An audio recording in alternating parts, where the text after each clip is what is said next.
Bueno, buenas tardes, profesor y compañeros. En esta oportunidad, mi grupo y yo vamos a hablar acerca de la logoterapia. Los integrantes de este grupo somos quien les habla, Diana Rodríguez, Carla Sánchez. Luciana Álvaro. Y David Alexander Miñano Rosas. Bueno, nosotros somos los integrantes del grupo acerca que le vamos a hablar de la logoterapia. Bueno, para ello es fundamental saber quién es el representante de la logoterapia y también saber acerca de su biografía, ya que hay datos muy importantes para conocerlo. Bueno, en esta oportunidad vamos a hablar de Víctor Frank, que es el representante de la logoterapia. Bueno, Víctor Frank nació en Viena en 1905. Él proviene de una familia judía y pues desde muy joven en la universidad comenzó su interés por la psicología. Entonces fue así que él estudió en la Universidad de Viena y también se especializó en medicina y psiquiatría. Posteriormente trabajó en el Hospital General de Viena entre los años 1937 y 1940 y de manera privada ejerció la psiquiatría. Bueno, en 1942, lamentablemente, él fue apresado, ¿no?, por el régimen nazi, junto con su familia, su esposa y sus padres. Él, ante todo este hecho, él sobrevivió y, bueno, fue liberado un 27 de abril de 1945. Pero lamentablemente, su familia, ¿no?, sus padres y su esposa fallecieron en los campos de concentración. Entonces, después de esta liberación, Frank escribió un libro muy famoso, ¿no?, llamado el libro El hombre en busca de sentido, pues donde prácticamente él va a narrar su experiencia de vida como prisionero. Bueno, hablando acerca del libro, El hombre en busca del sentido, hacemos bastante referencia en su obra, que él nos habla acerca de sus experiencias que vivió en el campo de concentración. Bueno, él en este libro nos va a describir acerca de los malos tratos que él recibía, ¿no? Y también acerca de cómo así los prisioneros, a pesar de vivir una experiencia tan horrible, podían escribir acerca también de la belleza del espíritu humano. Entonces, en definitiva, el libro nos habla acerca de cómo trascender del horror y encontrar sentido incluso en circunstancias muy terribles. Este libro pues también nos busca desentrañar el pensamiento del hombre, ¿no?, que lo pierde todo y que aún así tiene la esperanza de vivir. Él nos explica cómo alguien a quien le han quitado todo aún consigue esas fuerzas para poder soñar, para poder vivir, ¿no? Entonces, acá hay una frase, ¿no?, que él nos dice, ¿no? Cada hombre, aún bajo las condiciones más trágicas, guarda la libertad interior de decidir quién quiere ser, espiritual y mentalmente, porque incluso en esas circunstancias es capaz de conservar la dignidad, de seguir sintiendo como un ser humano. Bueno, ese es un resumen acerca de la obra, del libro del hombre en busca del sentido, ¿no?, que nos habla acerca de sus experiencias. Bueno, hablando ahora como parte de lo que es la logoterapia, bueno, la logoterapia es una corriente, ¿no?, de la psicología humanista existencial, pues el término logo significa sentido, ¿no?, propósito. Entonces, la logoterapia es una psicoterapia que cree que la falta de significado causa problemas de salud mental, por lo que intenta ayudar a las personas a encontrar el significado para resolver estos problemas, ¿no?, que va a atravesar el cliente. También nos sugiere que toda vida tiene sentido, incluso frente a un gran sufrimiento. Entonces, no importa lo que pueda estar pasando la persona, siempre va a haber un significado en la que puede encontrar en su vida, ¿no? El sentido existencial. La logoterapia está estrechamente relacionada con el análisis existencial, como bien se dijo, el cual puede entenderse como la base filosófica y científica de esta corriente. Entonces, es así que el análisis existencial se refiere al análisis de la propia existencia. Bueno, hablando acerca de los conceptos básicos que son fundamentales saber en la logoterapia, hablaremos acerca del hombre. Bueno, el hombre para la logoterapia es un ser humano único, irrepetible, irreemplazable, ¿no? Que está llamado a la libertad. También es un ser consciente, ¿no? Que es capaz de redescubrir el significado que encierra cada situación en la vida. Bueno, Frank acá nos describe también 3 tipos de valores que van a conducir al significado y la felicidad del ser humano. Estos valores son los valores de creación, los valores de experiencia y los valores de actitud. Bueno, los valores de creación están relacionados con el trabajo y la contribución a la sociedad, ¿no? Lo que vaya a hacer la persona en su medio ambiente. Así también los valores de experiencia que están relacionados con la interacción entre las personas y las vivencias, ¿no? De sensaciones. Los valores de actitud que tienen que ver con la superación de un sufrimiento, de un malestar. Bueno, hablando del hombre, Frank nos hablaba acerca de 3 principios, ¿no? Que eran fundamentales saber. Estos principios están constituidos en una unidad inseparable. Estas dimensiones son la dimensión somática, tenemos la dimensión psíquica y la dimensión noética. La dimensión somática nos hace referencia que esto está constituido por todo el ámbito biológico y corporal del ser humano. Tenemos también la dimensión psíquica, que está constituida por toda la realidad psicodinámica del ser humano. Continuando con las dimensiones, la dimensión noética viene del griego nous, que significa espíritu. Pues básicamente esta dimensión nos va a hablar acerca de lo espiritual. Entonces, esta dimensión pues no está relacionada con lo que es biologística, ni tampoco con lo psíquico, ¿no? Sino es una dimensión espiritual. Entonces, Frank nos hablaba que estas 3 dimensiones constituyen una unidad inseparable en el ser humano.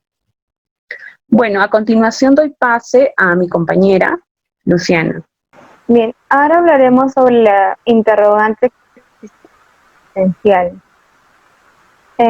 Fran, a través de su experiencia de vida y del contacto, tanto con sus alumnos como también con sus pacientes, fue testigo sobre la pregunta que constantemente se hace el hombre, que es acerca del sentido de la vida y de su existencia, expresión del ser hombre, de lo que el hombre hay de más humano. Esto decía Fran.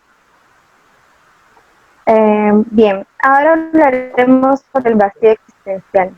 Fran utilizaba este término para expresar el sentido de la falta de sentimiento.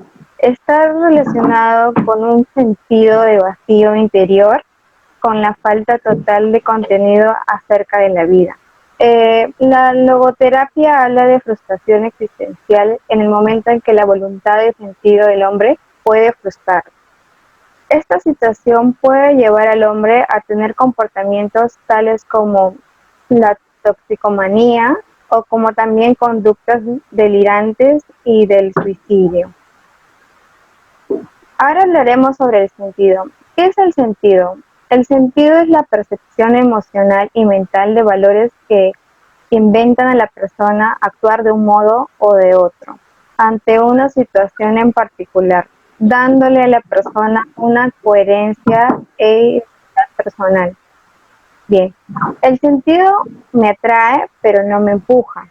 Puedo sentirme atraído hacia una persona porque siento que con esa persona puedo crecer, armonizarme, integrarme.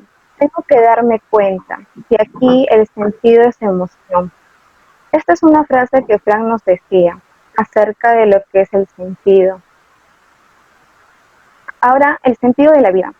Sentido no es solamente una dirección o meta. Sentido no es solamente un sentimiento o una emoción. Pero si no emociona, no es un sentido.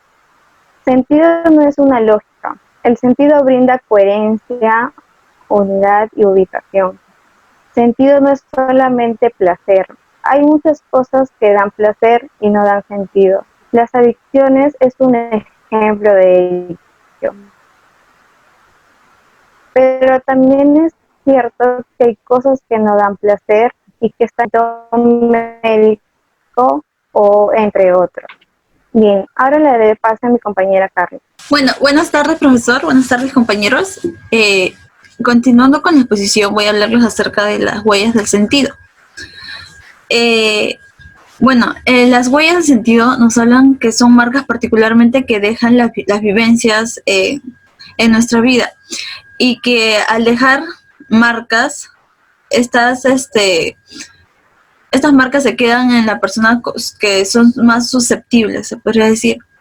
Las huellas también las deja el sentido, por lo tanto, al ser percepción afectiva, nos construye y estas huellas nos hacen bien. También se percibe a lo largo de la biografía de la persona que son pequeños o grandes valores que se han captado con la razón y con el corazón. Es decir, a través de las vivencias que la persona ha ido construyendo en su vida, estas percepciones que pueden ser pequeñas o grandes, siempre quedan marcadas en la persona y hacen lo que somos hoy. Las áreas de exploración del sentido son 5 áreas. Estas empiezan con el autodescubrimiento. ¿Qué es el autodescubrimiento? Es mientras más la persona mientras más averiguamos sobre las máscaras, ser que es real, detrás de todas solemos utilizar para no vernos, mayormente protegernos. Es decir,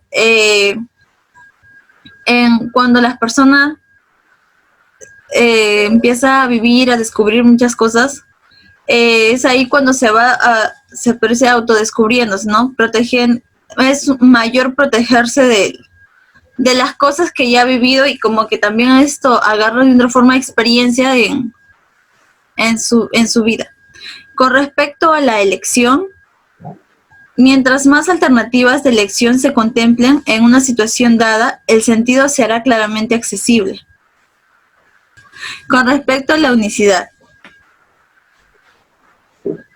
hay posibilidades de encontrar el sentido en las situaciones, pero uno puede ser reemplazado, pero nadie puede ser reemplazado fácilmente por nadie.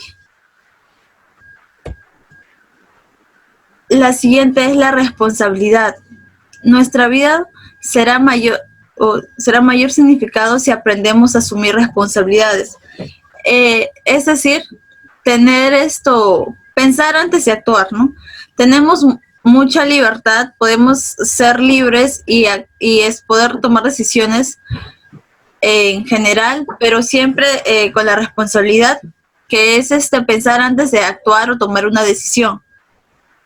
La autotrascendencia, el sentido viene a nosotros cuando salimos de nuestro egoísmo y egocentrismo y llegamos a los demás. Es a través también de la empatía. ¿Qué es el proceso logoterapéutico? Es un método y una forma de entender al ser humano. Las metas principales de esta terapia busca ser consciente de lo existencial espiritual. También descubrir en los padecimientos humanos del cuerpo y de la psiquis la dimensión espiritual, para que la persona tome una actitud ante lo que le sucede a través de, sobre todo, la existencia espiritual. Descubrir lo humano de la enfermedad y no la enfermedad en sí misma. Otro punto, que la persona haga consciente que debe hacerse cargo de lo que le sucede. También es hacer conciencia de su responsabilidad, de urgencia y obligación, de descubrir el sentido de la vida, de realizar proyectos personal a través del amor hacia sí mismo y hacia los demás. También que la persona descubra su horizonte amplio por qué vivir. Bueno, le voy a dar pase a mi David. Gracias, Carla. Bien, continuando con la exposición. Me toca prácticamente hacer las técnicas de la logoterapia.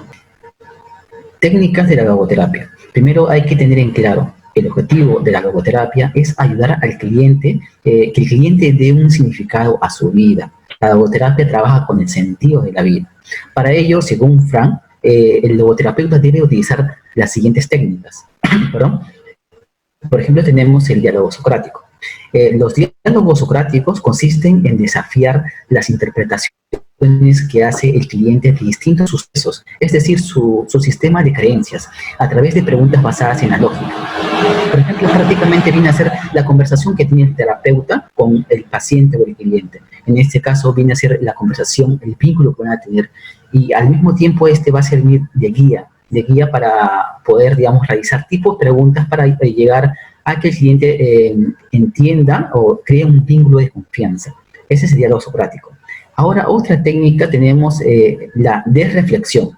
Son algunas, por ejemplo, algunas personas prestan una atención excesiva a sus metas o a sus problemas, lo cual genera ansiedad e interfiere con la vida.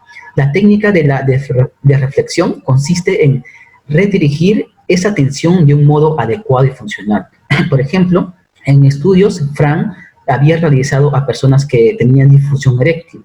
Entonces, prácticamente les recomendaba que dejen de pensar, digamos, en la situación que son de ellos mismos y piensen en el placer de su pareja, de su cónyuge. Entonces, prácticamente ellos direccionaban esto hacia la otra persona. Es como lo había mencionado anteriormente Carla, hace referencia a la autotrascendencia, es ir más allá de uno mismo, hacia el otro. Entonces, un ejemplo que puedo dar con respecto a la desreflexión puede ser, digamos, si es que en mi caso, yo me encuentro ahorita con mis problemas, me encuentro mal por algún, digamos, una ruptura amorosa. Entonces, yo me baso en ese problema, lo hago grande, y estoy concentrado solamente en ese pensamiento de dolor. ¿De qué manera yo puedo desreflexionar esta situación? De repente, para mí esta situación es enorme y solamente me concentro excesivamente en eso.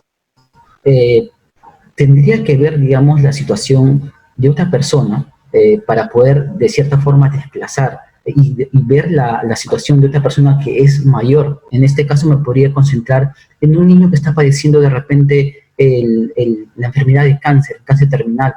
Y a pesar de ello, ver en esta situación que el niño, de cierta forma, sonríe y lleva bien esa situación, a pesar de digamos, que estamos hablando de una enfermedad terminal. Entonces, yo al ver esta situación, puedo, de cierta forma, desvalorizar la situación anterior que yo tenía, que era el lazo afectivo que yo estaba sufriendo por una pareja. Entonces, de cierta forma, doy más importancia a la otra situación.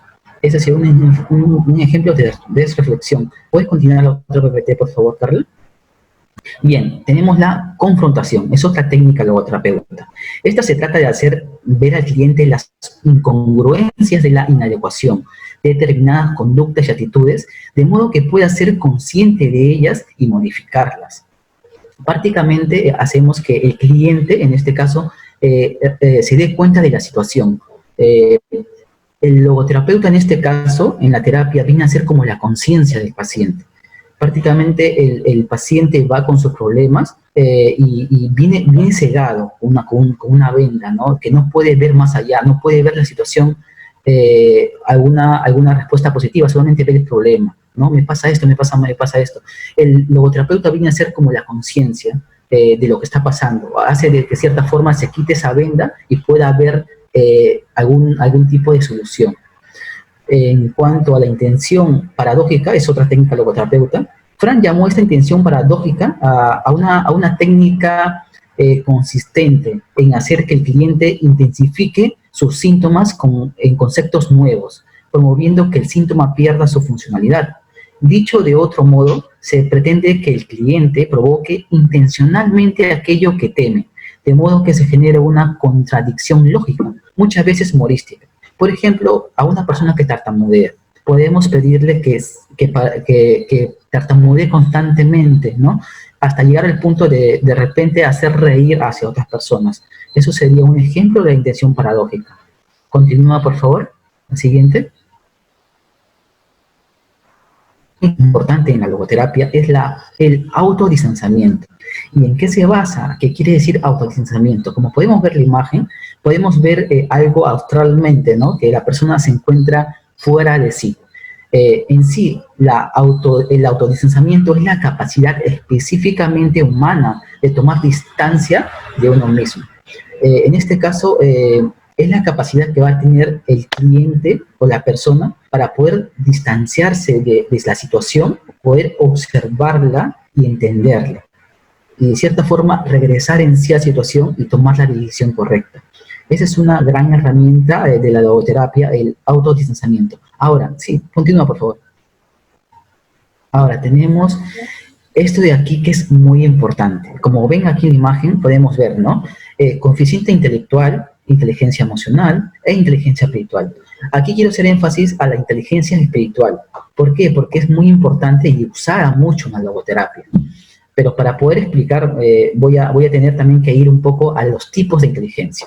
Conocemos la inteligencia, hay tipos de inteligencia intelectual, ¿no? Como podemos ver aquí, a un joven que, digamos, ha llegado a tener el primer puesto, ya sea en cualquier tipo de actividades. Entonces, la inteligencia intelectual viene a ser la capacidad de la persona para poder llegar a automatizar o a llevar un mayor aprendizaje, con mayor facilidad. Y esto de acá posiblemente lo llegue a obtener los primeros puestos de ese estudio o en el trabajo. Ahora, ¿cuál es la diferencia de la inteligencia emocional? La inteligencia emocional prácticamente ve más allá de la inteligencia intelectual. Se basa más en conocer, digamos, viene a conocer prácticamente las emociones, ¿no? Prácticamente te hace conocer las emociones de otra persona y enfatizar en la empatía en la otra persona. Esto prácticamente, mediante la inteligencia emocional, uno puede llegar a tener el éxito. Puede ser una persona exitosa, tanto en el rubro académico, en el rubro de trabajo, en la vida puede ser exitosa.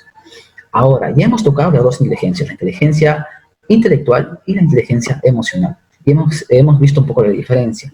Pero, ¿qué hay más allá de esto? Ahora, como pueden ver también en la imagen, en la parte de inteligencia emocional, no sé si ustedes, bueno, no sé, en este caso pueden reconocer a este autor, Robin Williams, perdón. Como sabemos, Robin Williams ha sido una persona exitosa, muy, muy exitosa. Incluso yo soy todavía gran fanático de este autor. Pero, ¿por qué hago referencia a él? Si es cierto que él, a través de la inteligencia emocional, ha podido llegar a tener el éxito, ¿ya? Sin embargo, vemos que esta persona, en su éxito, a pesar de ello, se suicidó. En la gran gama de su carrera, en el boom de su carrera, en la más grande, digamos, posición de su carrera, se suicidó. Entonces podemos preguntarnos, wow, la inteligencia emocional, pero pudo tener muchas cosas, pudo tener el éxito, pero ¿por qué se suicidó? Y así han pasado, digamos, en muchas personas importantes, ¿no? Que han llegado a tener éxito, pero, digamos, han llegado a tomar decisiones, la verdad, que nos han dejado mucho que pensar.